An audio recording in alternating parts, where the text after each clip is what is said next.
Bien-aimés dans le Seigneur, bonjour. Réveillons-nous et commençons une journée avec la méditation.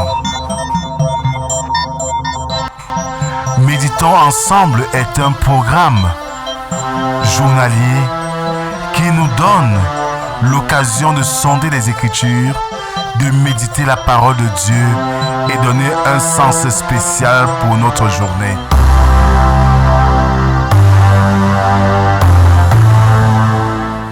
Méditons ensemble est disponible sur les plateformes numériques.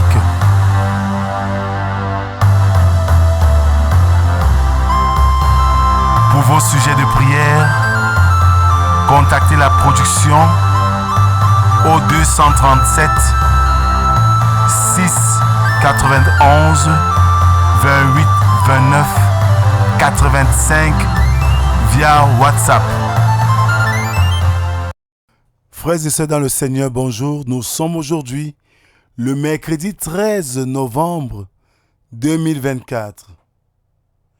Honoré de Balzac dira ceci dans son ouvrage intitulé « La cousine bête ».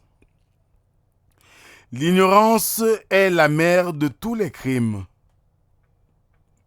Un crime est avant tout un manque de raisonnement. Je nous prie de bien vouloir ouvrir nos cantiques sur les ailes de la foi 387. Ne crains rien, je t'aime.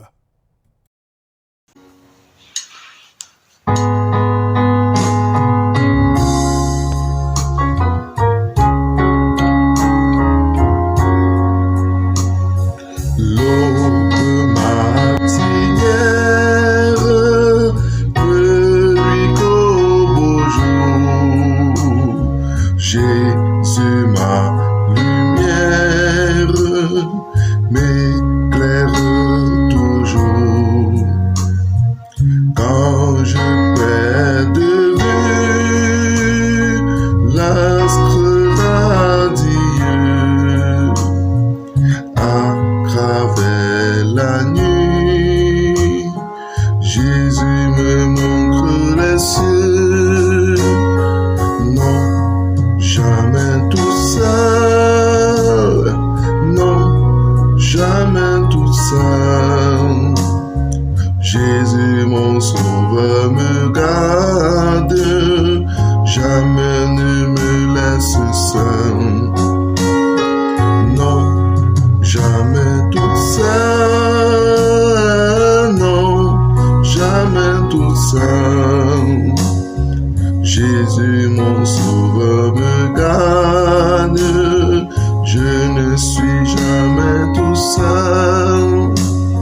Jésus mon sauveur me garde, jamais je ne suis seul. Adorons Dieu avec le psaume 115, du verset 11 au verset 18. Là, il est écrit: vous qui craignez l'Éternel, confiez-vous en l'Éternel. Il est leur secours et leur bouclier. L'Éternel se souvient de nous. Il bénira la maison d'Israël. Il bénira la maison d'Aaron. Il bénira ceux qui craignent l'Éternel, les petits et les grands. L'Éternel vous multipliera ses faveurs, à vous et à vos enfants. Soyez bénis par l'Éternel qui a fait les cieux et la terre. Les cieux sont les cieux de l'Éternel, mais il a donné la terre au Fils de l'homme. Ce ne sont pas les morts qui célèbrent l'Éternel, ce n'est aucun de ceux qui descendent dans les lieux du silence. Mais nous bénirons l'Éternel dès maintenant et à jamais. Louez l'Éternel. Amen. Éternel notre Dieu, nous te louons, nous te célébrons, nous te magnifions, car tu en es digne. Tu es digne d'être célébré, Père. Voici tes enfants réunis devant toi pour t'écouter, pour méditer ta parole.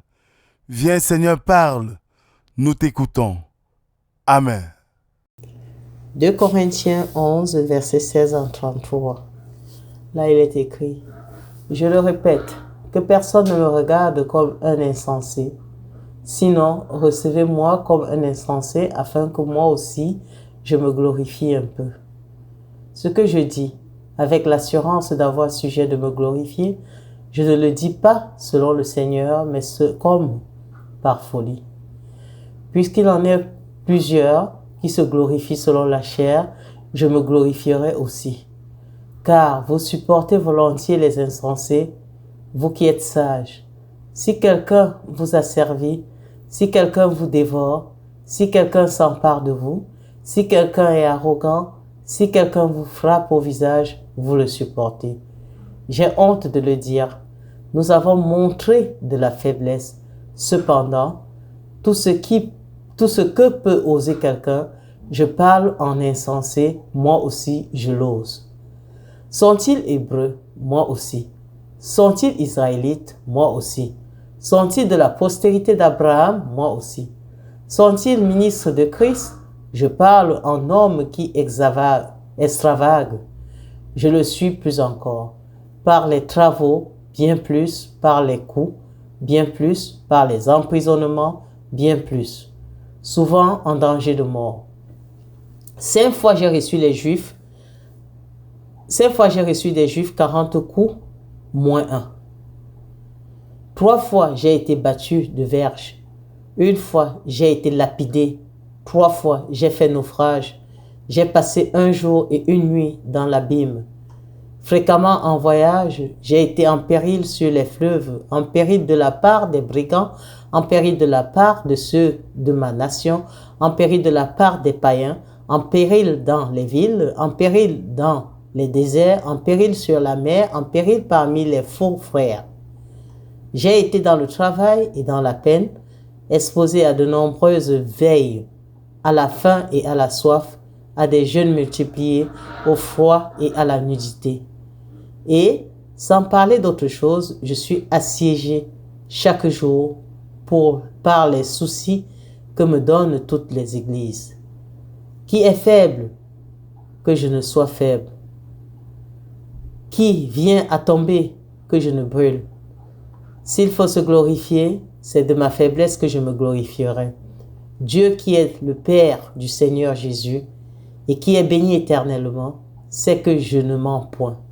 À Damas, le gouverneur du roi Ateraritas faisait garder la ville des Damascéniens pour se saisir de moi.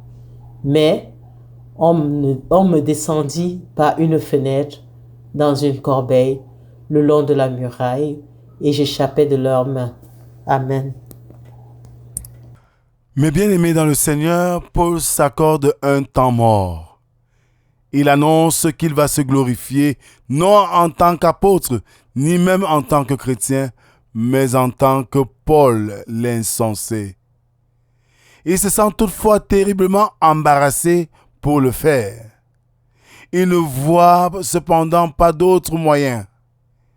Il est vrai qu'il est ancré dans la culture et la langue hébraïque depuis son plus jeune âge, qu'il est un serviteur de Christ, nullement inférieur aux autres, mais tenir ce langage lui semble si pénible qu'il s'interrompt brutalement et s'écrie « Je parle en termes extravagants ». Puis il enfonce le clou. Il a travaillé plus dur, évoquant par là ses travaux physiques manuels, ce qu'aucun maître hellénique digne de ce nom et qui se respecte n'aurait fait. Il poursuit en déclarant qu'il a passé plus de temps en prison que ses adversaires. Il a été fouetté plus souvent qu'eux, à 5 reprises. Il a subi la sanction infligée par la synagogue, les 39 coups. 3 fois il a fait naufrage lors de ses voyages pour répandre l'évangile. Et il écrit cela avant le naufrage rapporté dans Acte 27. Le danger l'a guetté tout au long de ses voyages. Il a même dû parfois poursuivre sa route, l'estomac creux. Puis même, il a été trahi par les faux frères, tout en étant écrasé par les soucis de toutes les églises. Oui, bien-aimés, nous ne devons pas courir et nous ne devons non plus parcourir cette énumération avec les yeux des chrétiens occidentaux et considérer ce récit comme une saga soulignant la persévérance malgré les pressions. Nous y découvrons les souffrances de l'apôtre et admirons sa fidélité et sa persévérance, ainsi que sa conformité à Christ qui lui est monté sur la croix. Mais ses adversaires voyaient dans ces choses dont Paul se vantait des signes de faiblesse et même de stupidité. Paul n'avait même pas eu assez de bon sens pour s'épargner de toutes ces tribulations. Mais l'apôtre est décidé à renverser tout sujet de glorification humaine. Il se glorifie de ce qui révèle sa faiblesse. Même les dernières lignes de ce chapitre vont dans le sens. Nous avons tendance à voir la manière dont Paul a réussi à s'échapper de Damas à travers le regard de Luc. Mais Paul considère cette fuite comme une défaite embarrassante. À une époque où le plus grand honneur militaire romain était décerné aux soldats ou à l'officier qui arrivait le premier au sommet de la muraille lors du siège de la ville, Paul déclare qu'il était le premier à être au bas de la muraille. De quelle manière vous glorifiez-vous de vos faiblesses? La question est à qui veut la répondre. Que le Seigneur nous bénisse. Amen. Père, nous te disons merci pour cette autre occasion d'avoir écouté ta parole, nous invitant ainsi à te glorifier en tout temps et en tout lieu, à ne point nous décourager dans le champ de la mission que tu nous as confiée. À l'exemple, Seigneur, de Paul et d'autres hommes de foi, nous te prions de nous donner, Seigneur, cette attitude et aptitude afin que nous puissions être le prolongement de ta main. C'est au nom de Jésus-Christ, ton Fils, que nous t'avons ainsi prié. Lui qui nous a appris à te dire: Notre Père qui es aux cieux, que ton nom soit sanctifié, que ton règne vienne, que ta volonté soit faite sur la terre comme au ciel. Donne-nous aujourd'hui notre pain de ce jour.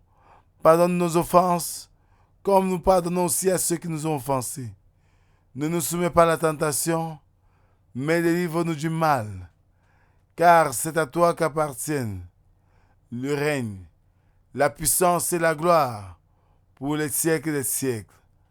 Amen. Bonne journée à tous et à demain si Dieu le veut. Shalom, shalom, shalom.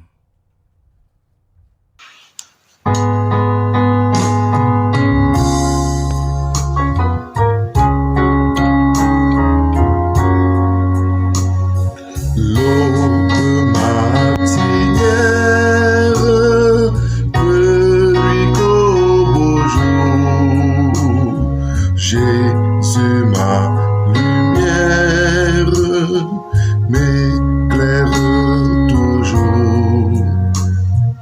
Quand je perds de vue l'astre radieux, à travers la nuit, Jésus me montre les cieux. Non, jamais tout seul, non, jamais tout seul.